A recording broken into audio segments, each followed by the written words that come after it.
In our all-nighters focus, and we're going to turn to Leviticus chapter 6. This week and next week are both in Leviticus.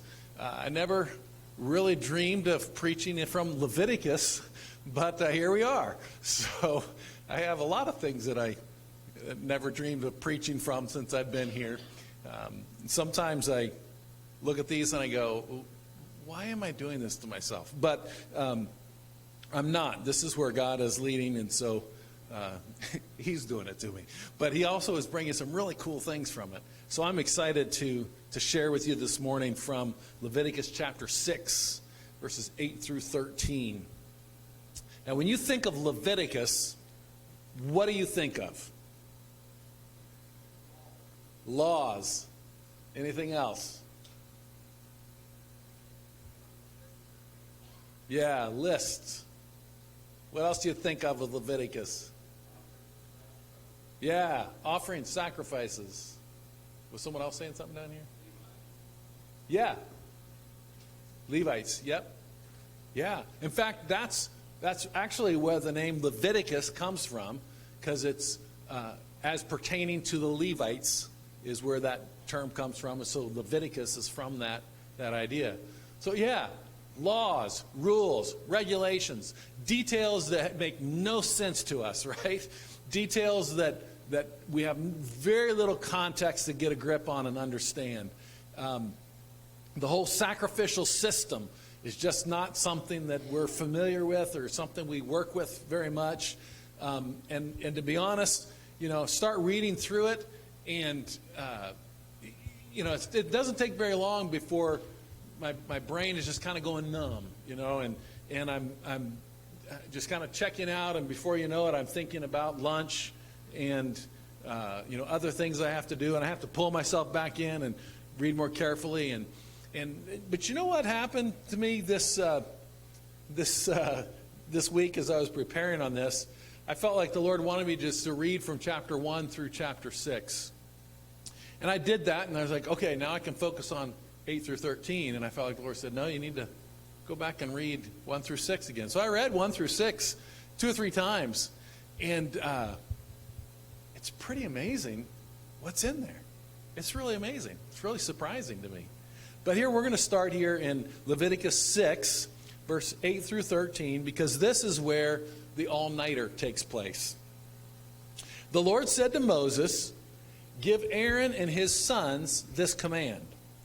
These are the regulations for the burnt offering.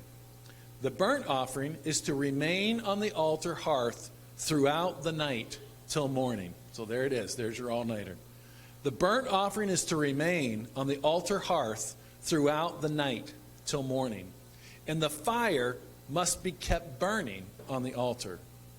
The priest shall then put on his linen clothes with linen undergarments next to his body, and shall remove the ash of the burnt offering that the fire has consumed on the altar, and place them beside the altar.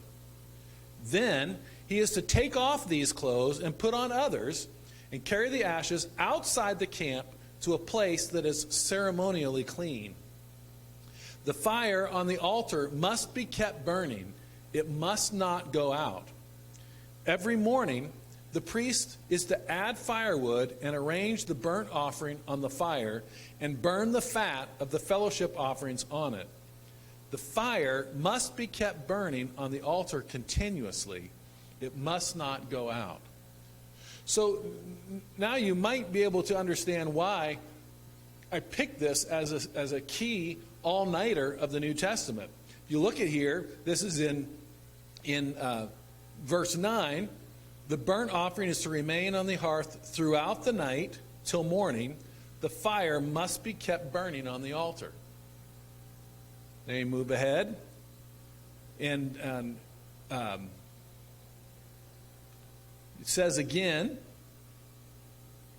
verse 12, the fire on the altar must be kept burning. It must not go out. And then again in verse 13, the fire must be kept burning continually. It must not go out.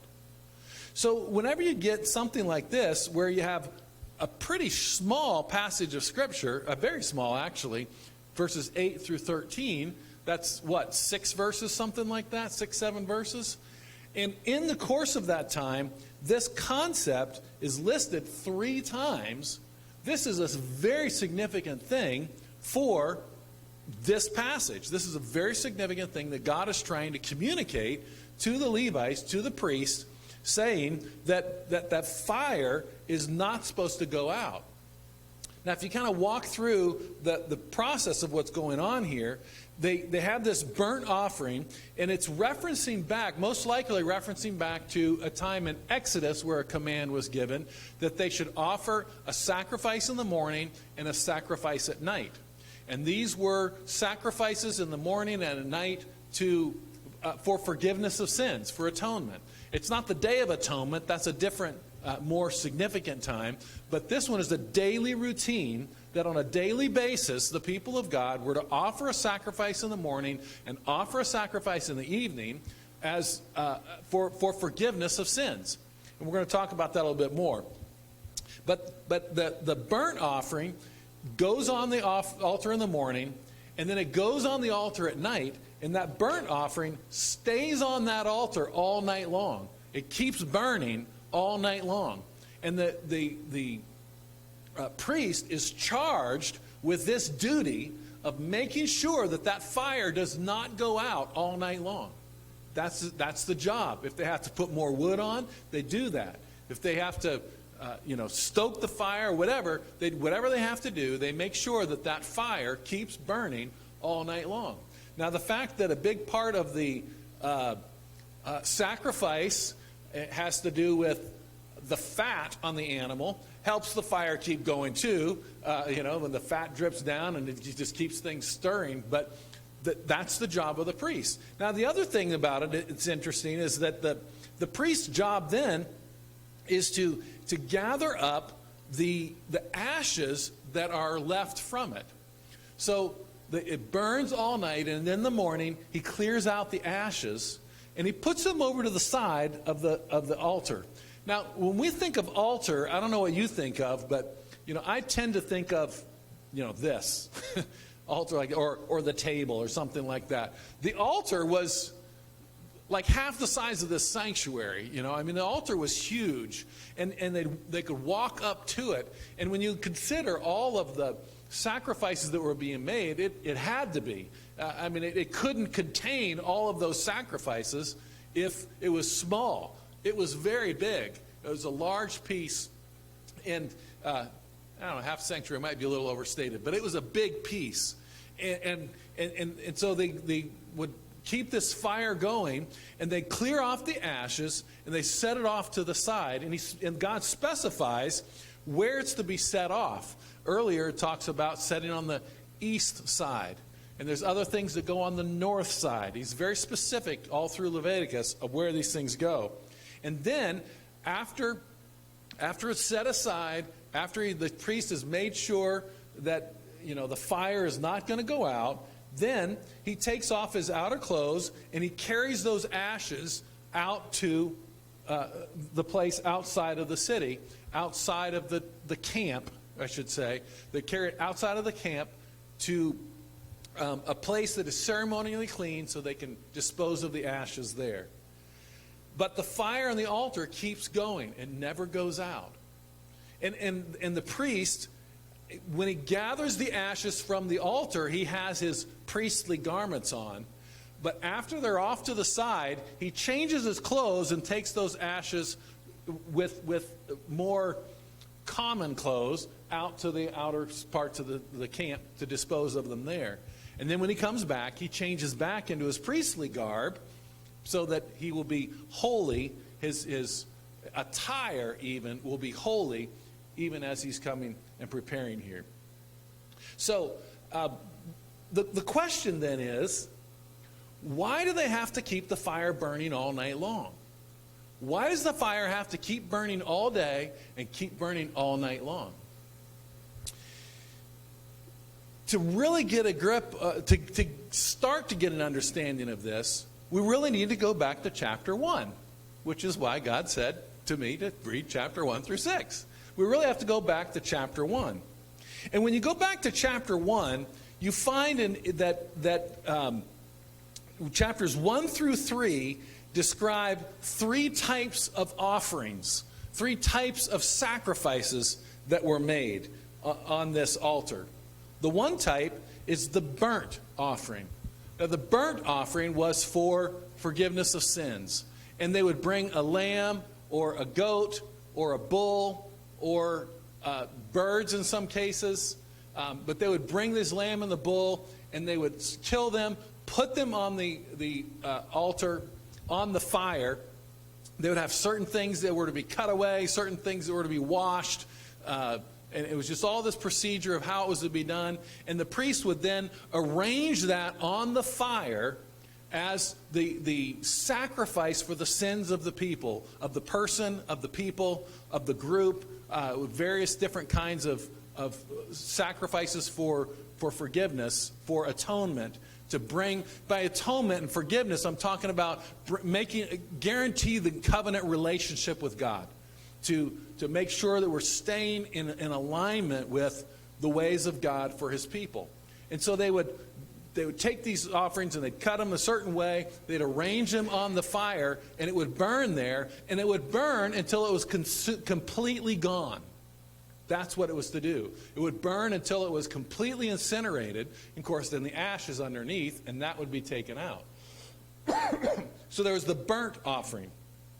Then there was the grain offering. The grain offering was brought with grain. It was fine flour.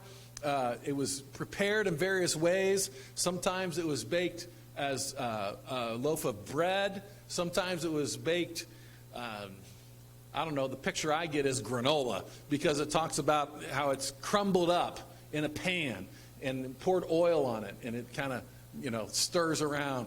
And then there's another where it can be cooked on a griddle, but it's never to have yeast. And interesting, later on it talks about you're never supposed to sacrifice anything that has honey in it either. I never heard that. I didn't know that. That was my interesting thought for the week. There's no honey and there's no yeast in it. So bread could be baked a big thick loaf, but it still didn't have yeast. It hadn't risen. Or it could be thin loaves, and those are cooked a certain way, or crumbled up, granola. Hope that's not disrespectful to call it that way, or on a griddle. So there was the grain offering that could be brought, and often the grain offering then was divided up, and some was taken over for the priest, and others were for the people that were worshiping, and others were burnt. Other parts of it were burnt. And then there's the fellowship offering. The fellowship offering comes in various ways, in various kinds of offerings. It could be, a bird. It could be other kind of animal. It could be a grain offering. But the purpose of the fellowship offering was to celebrate and continue to maintain the fellowship we have between God and each other. The fellowship offering sometimes was given for restitution kind of thing. So we would come together and we'd offer this offering. Often it was a grain offering of some kind, and it was offered. The priest would take some, and then we would sit and eat together. And that's the idea of the fellowship offering. We'd sit and eat together. It's really kind of a cool image. We come before the Lord, assuring our fellowship with Him, and then demonstrating that by our fellowship with each other. It's really kind of a cool image. So there's these 3 different types of offerings. Now, when it moves into chapter 4 through 6, the Leviticus shifts to why we would give an offering like that. What are the reasons for the sacrifice? And he gives a few reasons for the sacrifice. The first reason is unintentional sin. And for unintentional sin, you'd have a bull or a lamb or a goat. And they would lay hands on it, and by laying hands on it, they would confer the unintentional sin onto that animal, and then they would burn it up, and it would be totally consumed. In Leviticus 4 through 6, 7, or 4, highlights a few specific kinds of unintentional sin. So if there was an anointed priest has an unintentional sin. It's all unintentional at this point. Unintentional sin. They realize, oh man, I messed up. I didn't know that, or I didn't know I was messing up, or I didn't know that regulation, or whatever it was. If there's an unintentional sin, then they would go and they'd have a certain sacrifice. The whole Israelite community, if all of a sudden the whole community realizes, oh my goodness, we've only been giving 9% tithe. We need to give 10, whatever it is, the whole community realizes, then they would come and have the same kind of sacrifice. If a leader, just a community leader, found that he was doing something wrong and he didn't know it, and now it comes to light. Once it comes to light, he takes it to the priest, it takes it to God, takes it to worship, and he worships by offering this sacrifice for unintentional sin. And then there's for any member of the community. So Leviticus 4 spells out all of those 4 different categories of people. And then he shifts over in chapter 5 to intentional sin. Now he's talking about, and I would say that the unintentional sin, I already said that it has bull, lambs, goats. You laid hands, it was burned up. Intentional sins have a similar kind of offering. Lamb, goat, bull, lay hands on it, confer the sin over, and it's consumed. There are different kinds of sin that Leviticus specifically draws out and specifies here in the first part of chapter 5. Interestingly enough, the very first one they bring up is not speaking up. Now, isn't that interesting? I would think that the first intentional sin would be talking too loudly, being too aggressive. But no, the very first unintentional or intentional sin that's listed is not speaking up, failing to give testimony. In other words, when you know something to be true, when you've witnessed something, when you've experienced something, and that issue is going to trial, you just ignore it. That's the number one intentional sin that is listed. I should say, that's the sin that's listed first. I don't know if it's number one, but it is the one that's listed first. The second one is failing to deal with ritual impurity. So, for instance, if a person were to be walking along and they stumble and fall and land on roadkill, I know that sounds really gross, but they, land on roadkill, they would be unclean. If the person just stood up and went, I'm fine, that was intentional sin, because they were not to be unclean. If they were unclean, they had processes of going through restoring that spiritual cleanliness, that ritual cleanliness. But if they just brushed it off and went on their way and went on to worship and went on and did their normal religious activity, while they were ritually unclean, then that was intentional sin. So failing to deal with ritual impurity. The third kind of failing is failing to fulfill an oath. So if they made an oath, even if it was a rash oath, even if it was something that they didn't anticipate, they were just kind of, they were jabbering together, and then he was like, by God's name, I will do such and such, you watch. But then later on, you're like, I don't think so. That was really a dumb thing to say. But you didn't keep it. That's an intentional sin that they're talking about. So it's interesting that this first and the third of these is really more of a passive kind of sin. It's kind of interesting to me. It's not what I'd expect. See, he's saying that the specific intentional sin is if we not speak up, if we fail to keep our ritual purity, and if we fail to keep an oath or keep a promise, basically. So the kinds of offering that were offered for this was a lamb or goat, birds, 2 doves or 2 pigeons, or grain, 1/10 of an ephah of the finest flour. That's significant because for this intentional sin, there's a couple things that are a little different than the unintentional sin. The first thing is that this sin requires confession. Not just laying hands on the head of the sacrifice, but it requires that they lay hands on the animal, on the offering, whatever it is, whether it be lamb or goat, birds or grain. They lay their hand on it and they confess what they did. I confess that I knew something about this court case and I did not speak up. Or I confess that there was a point of justice and I didn't stand in for it. I confess that I, did not fulfill my oath. They had to confess what they did. And then they could offer. The other thing that's really interesting is that the primary means of offering the sacrifice was the lamb or the goats. But then it goes on in chapter 5, verse 7, and says, but if someone does not have enough money to get a lamb or a goat, you can go with birds. You can get 2 doves or 2 pigeons. So the offering was the lamb or goat.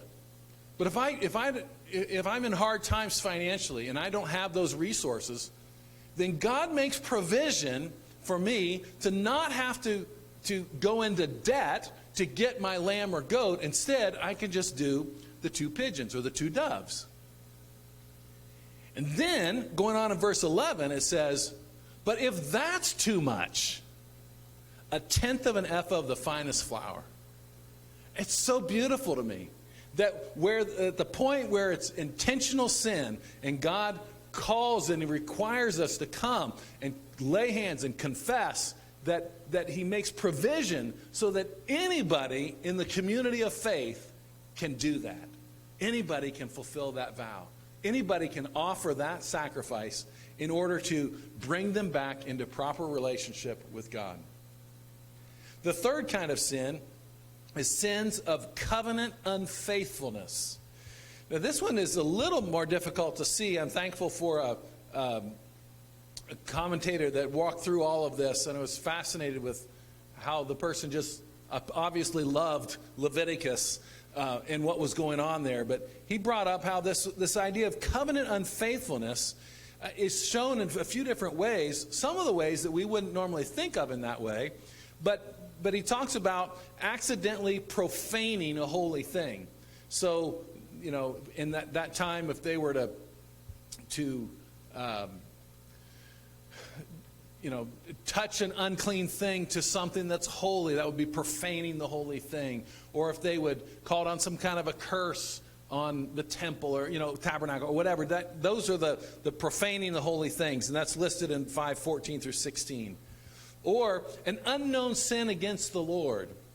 So this was something that was specifically an offense to God that they didn't know about. That's breaking covenant faithfulness. And then the third one is misusing the Lord's name in a false oath. In other words, deceiving the neighbor. And when you look at that in chapter 6, 1 through 7, it's kind of hard to see that it's covenant faithfulness. But what this commentator showed us was that the idea of deceiving the people of God was a way of violating the covenant that God has made with us and with each other. And so this misusing the name of God in a false oath or in some kind of a deceiving way toward neighbors, toward friends, toward people of God is a sin of covenant unfaithfulness. Okay, so these are the kinds of let me go back here. Here's the types of offerings: burnt, grain, or fellowship. And then here's the reason for the offering: unintentional sin, intentional sin, or sins of covenant unfaithfulness. So what does that have to do with our all-nighter? Well, here's what it has to do with it. Every one of those sacrifices, the sacrifice for unintentional sin or intentional sin or sins of covenant faithfulness, every one of those, they would bring that offering. The priest would do the ritual they needed to. They'd wash what they needed to wash. They'd slaughter what they needed. They'd tear here. They'd cut there. They'd do all the things they needed to do. And where did they put it? On the burnt offering that was still burning. Yeah, you're just kind of looking at me like, okay, all right, okay, yeah, so? The burnt offering that was there in the morning, the burnt offering that was there at night, was for the forgiveness of the people. See, that offering that was there, it was so that people all through the day would be under God's provision. They would be under God's covering. They'd be under God's protection, His forgiveness. They'd be under His covenant faithfulness. And they'd offer a sacrifice at night. Why? So that all through the night, the people of God would be under God's covenant faithfulness, under God's covenant love, under God's covenant forgiveness. And if you unintentionally sinned, you did something that was wrong, but you didn't know it, you could come, and because of God's consistent, unconditional faithfulness to His covenant people, you could put that offering on top of it, and it was covered. Because if you had an intentional sin, you could come, and because God's covenant faithfulness, because God's covenant love, because God's covenant forgiveness was already in place, they could just put that on top of it, and it was covered. You see, if you came with a sin of covenant unfaithfulness, and you repented, and you turned, and you confessed it, and you did all the things you needed to do, you could now come and put it on the altar that already had as its foundation the covenant faithfulness of God, the covenant love of God, the covenant forgiveness and atonement of God. You see, it was a daily work of the people of God to keep God's love, His faithfulness, His covering, His protection, His forgiveness, His atonement, to keep all of that in place. And what would have happened if some priest would have been lazy one day and said, I'm going to let that fire go out? You see, the covenant faithfulness of God through that atoning sacrifice would have been compromised. So the fire had to keep going all night long. It had to keep going so that the faithfulness of God would not be in any way jeopardized or compromised because of a procedure here that didn't keep it in touch. They didn't keep it intact. And so all of these things, they make a specific point. This isn't out of my imagination. Leviticus makes a specific point of putting it on top of the burnt offering. So that God's provision, His atonement was covered. It was in place. It was sealed. It was set. It was in place. So that whenever I mess up, I don't have to start over. It's already in place.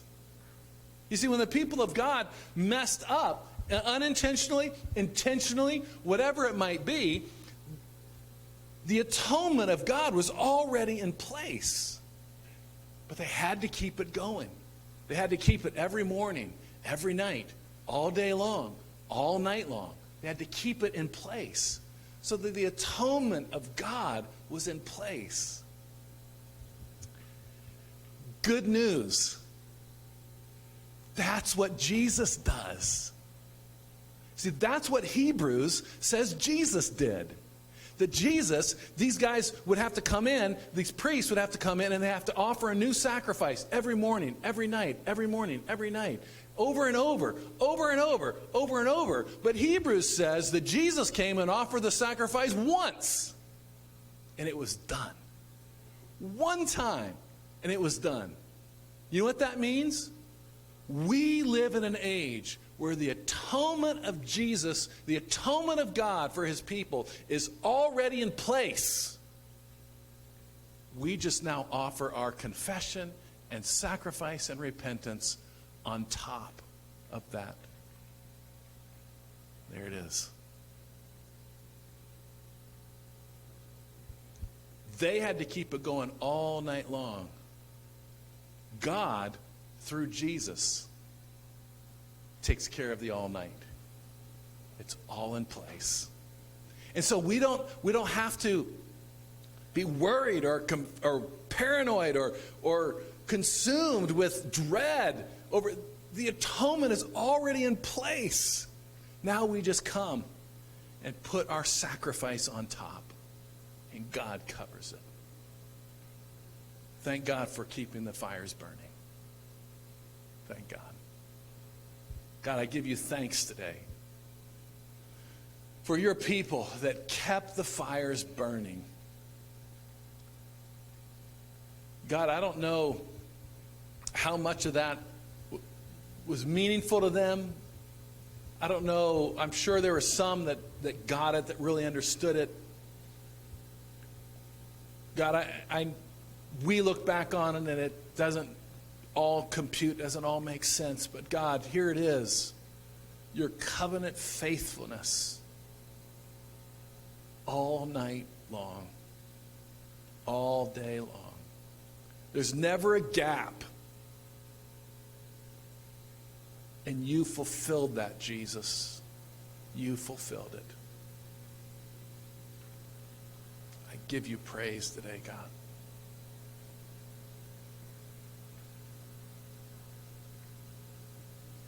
Give you praise. Would you stand with me, please?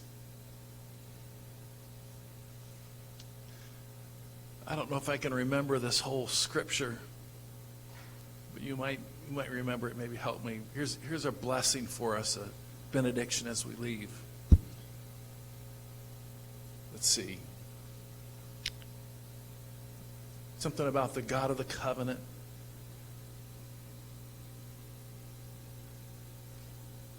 Who raised again that great shepherd of the sheep. Equip you with all that's good, for doing good. God, I wish I could say this better, God, but I pray that your people will experience the blood of the eternal covenant resting on them. In sure confidence of that covenant. So that when we find ourselves in a position of unintentional sin or intentional sin, that we can come back to the sure covenant and find renewed fellowship. For your name's sake, Jesus. Thank you. May we go with that peace and confidence today. Amen. God bless you. Have a great afternoon.